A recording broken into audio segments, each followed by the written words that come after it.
બોલો સ્વામિનારાયણ ભગવાન જય, ઘનશ્યામ મહારાજને જય.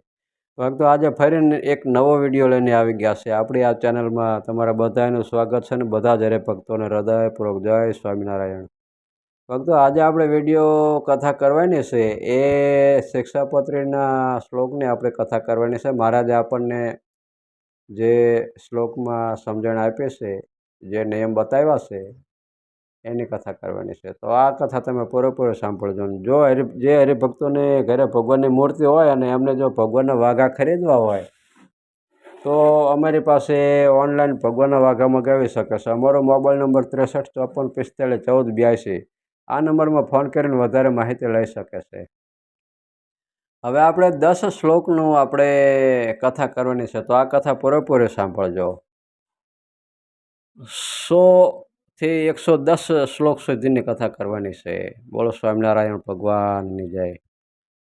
અને એ સર્વે સત્શાસ્ત્રને વિશે જે વચન તે જે શ્રી કૃષ્ણ ભગવાનનું સ્વરૂપ તથા ધર્મ, ભક્તિ તથા વૈરાગ્ય એ ચારના અતિ ઉત્કર્ષણને કહેતા હોય તે વચન જે તે બીજા વચન કરતાં પ્રધાનપણે માનવા અને શ્રી કૃષ્ણ ભગવાનની ભક્તિ તે જે ધર્મે સહિત જ કરવી, એવી રીતે તે સર્વે સત્શાસ્ત્રનું રહસ્ય છે.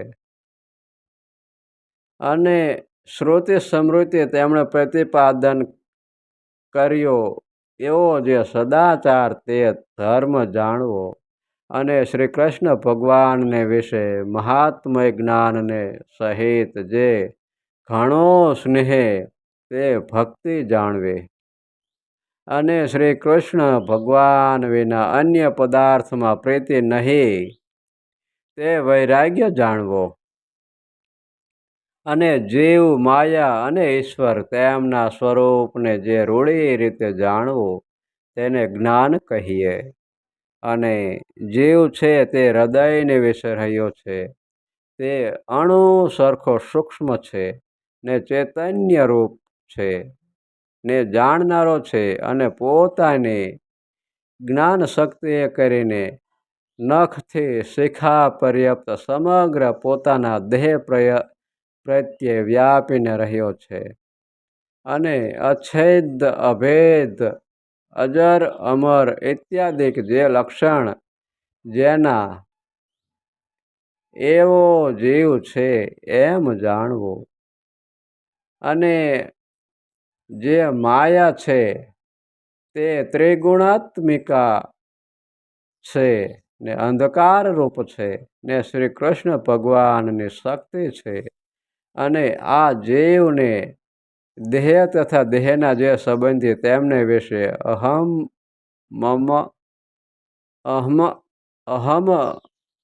મત્વની કરાવનારી છે એમ માયાને જાણવી.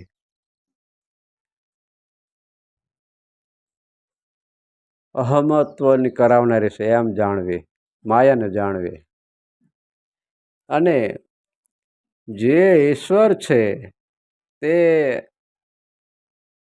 જે તેમ હૃદયને વિશે જીવ રહ્યો છે એમ તે જીવને વિશે અંતર્યામીપણે કરીને રહ્યા છે ને સ્વતંત્ર છે ને સર્વ જીવને કર્મ ફળના આપનારા છે એમ ઈશ્વરને જાણવા. અને તે ઈશ્વર તે કયા તો પરબ્રહ્મ પુરુષોત્તમ એવા જે શ્રી કૃષ્ણ ભગવાન તે ઈશ્વર છે અને તે શ્રી કૃષ્ણ જે તે આપણા ઈષ્ટદેવ છે ને તે ઉપાસના કરવા યોગ્ય છે અને સર્વે અવતારના કારણ છે. અને સમર્થ એવા જે શ્રી કૃષ્ણ તે જે તે રાધિકાજીએ યુક્ત હોય ત્યારે રાધા કૃષ્ણ એવે નામે જાણવા. અને રૂકમણી રૂપે જે લક્ષ્મી તેમણે યુક્ત હોય ત્યારે લક્ષ્મીનારાયણ એવે નામે જાણવા. અને એ શ્રી કૃષ્ણ જે તે અર્જુને યુક્ત હોય ત્યારે નરનારાયણ એવે નામે જાણવા. અને વળી તે શ્રી કૃષ્ણ જે તે બલભદ્રિકા અને યોગે કરીને તે નામે કહેવાય છે એમ જાણવું. બોલો સ્વામિનારાયણ ભગવાનની જય, ઘનશ્યામ મહારાજની જય. ભક્તો, આ કથા આપણે પૂર્ણ કરીએ છીએ. આગળની કથા આપણે આવતા વિડીયોમાં કરશું. અને જો આ ચેનલમાં તમે નવા હોય તો આ ચેનલને સબસ્ક્રાઈબ કરી દેજો, જેથી કરીને આવનારી બધી કથા તમારા સુધી પહોંચે અને બધી કથાનો લાભ મળે. તો અત્યારે બસ આટલું જ. મને રજા આપો. આપણે ફરીને એક નવા વિડીયો સાથે મળશું. ત્યાં લગી બધા હરિભક્તોને જય સ્વામિનારાયણ.